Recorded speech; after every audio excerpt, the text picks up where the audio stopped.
সমাজকে হিরোইনের নেশার হাত থেকে বাঁচাতে চলেছে নেশামুক্ত অভিযান। এবার এই অভিযানের বাজেয়াপ্ত করা হয় 10 লক্ষ টাকার হিরোইন। পুলিশের জালে গ্রেপ্তার অভিযুক্ত যুবক। নদিয়ার পলাশীপাড়া থানার ঘটনা।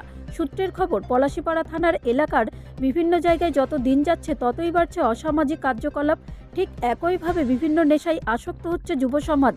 যুব সমাজকে নেশার হাত থেকে বাঁচাতে বিশেষ অভিযান চালাচ্ছে নদিয়া পলাশীপাড়া থানার পুলিশ আধিকারিকরা। গতকাল মধ্যরাতে বিশেষ সূত্রে খবর পেয়ে অভিযান চালায় পুলিশ।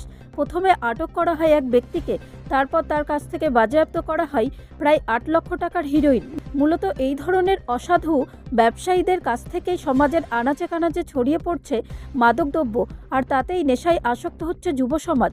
সূত্রের খবর, মঙ্গলবার ধৃত ব্যক্তিকে তোলা হয় কৃষ্ণনগর দায়রা আদালতে। যদিও এত পরিমাণ মাদকদ্রব্য তার কাছে কিভাবে এলো তা তদন্তের স্বার্থে পুলিশ হেফাজতে নেওয়ার আবেদন জানানো হয় আদালতে।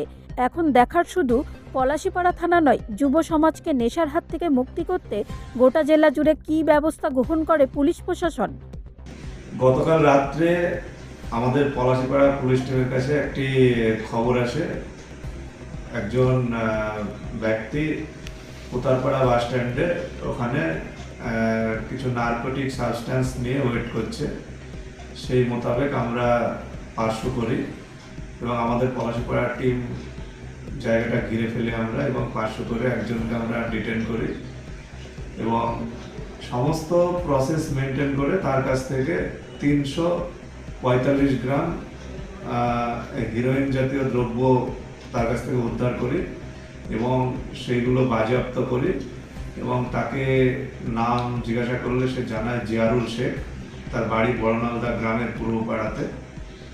এবং আমরা তাকে সমস্ত প্রসেস মেনটেন করে আজকে স্টার্ট করে আজকে আদালতে তাকে ফরওয়ার্ড করছে এবং 7 দিনের পুলিশ রিমান্ড চেয়ে তাকে ফরওয়ার্ড করা হচ্ছে। কোন দিক থেকে কোন দিকে যাচ্ছিল? ব্যুরো রিপোর্ট, রাষ্ট্রীয় প্রসার বাংলা।